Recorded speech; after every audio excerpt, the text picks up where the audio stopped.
Macmillan Audio presents This Fallen Prey by Kelley Armstrong. Read for you by Thérèse Plummer.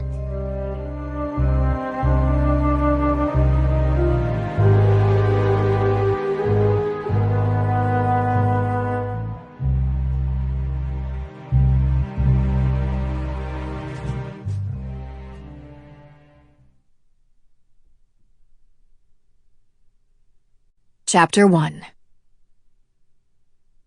The season may have officially started 2 months ago, but it isn't truly spring in Rockton until we bury our winter dead. Dalton and Anders are digging the shallow grave. I'm wandering, trying to calm Storm. As a future tracking dog, she needs to know the smell of death. I've read books that say cadaver dogs can't do the job for long because every success leads to a dead body. I dismissed that as anthropomorphism until I showed Storm the corpses, and she promptly set about trying to wake the dead. We're walking in ever-growing circles around the grave. Dalton's occasional "Casey" warns me to stay close, while Storm's insistent tugs beg me to let her explore and forget what she's seen. The tugs of an 8-month-old Newfoundland are not insubstantial. "Switch." Anders walks over and holds out a hand. Storm isn't the only one who needs a break from this task. Every year, Dalton orders his deputy to stay behind. Every year, Anders ignores him. As a former soldier, Anders might not need to see more death, but being a former soldier also means he refuses to grant himself that reprieve. I give his hand a quick squeeze as I pass over the leash. "Remember, you gotta show her who's boss." "Oh, she knows who's boss." The dog yanks, nearly toppling Anders. "And it's not me." He plants his feet. "Fortunately, I'm still a whole lot bigger. Go help Eric. We'll be fine." I walk along a narrow caribou trail bounded by towering spruce.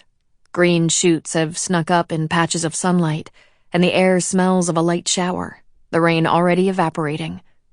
I see no sign of Dalton. The forest here is too thick. Endless forest, the quiet broken by the scolding of a red squirrel as I pass. I stay on the trail until I find Dalton standing beside one hole dug down to the permafrost. 3 bodies lie beside it. 2 are long dead, partly mummified from having been stashed in a cave by their killer. The 3rd looks as if she could be sleeping.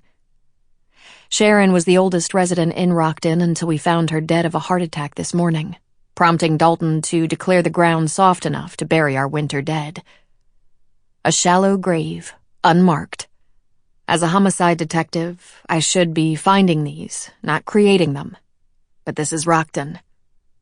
These 3 women came here in secrecy, fleeing threats from elsewhere. They came to the Yukon to be safe, and we failed them. One can argue it wasn't our fault, yet we accept responsibility. To say we did our best is a slippery slope in Rockton. We lay the corpses in the hole. There's no graveside service. I wasn't brought up in any religion, and our sheriff was raised right here in this forest. I'm sure, if pressed, we could find a few lines of half-remembered poetry for the dead. But that isn't our way. We stand there, and we remember, and we regret. Then we fill in the hole. When we're done, Dalton rubs his face. He looks at his hands, as if thinking about what they just handled. I reach into my pocket and pass him a tiny bottle of hand sanitizer. He snorts at that and takes it, and when he's done, I lean against his side for a moment as he puts his arm around my shoulders. Then we both straighten. Job done. Moment passed. Time to get back to work. "Will?" Dalton calls. There's exactly 1 heartbeat of silence, and Dalton's face tightens as he shouts, "Will!" "Over here," Anders calls back.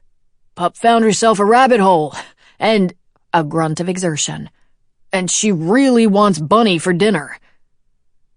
We walk over to find him only lightly tugging on the leash, his big biceps bare. Sample complete. Ready to continue?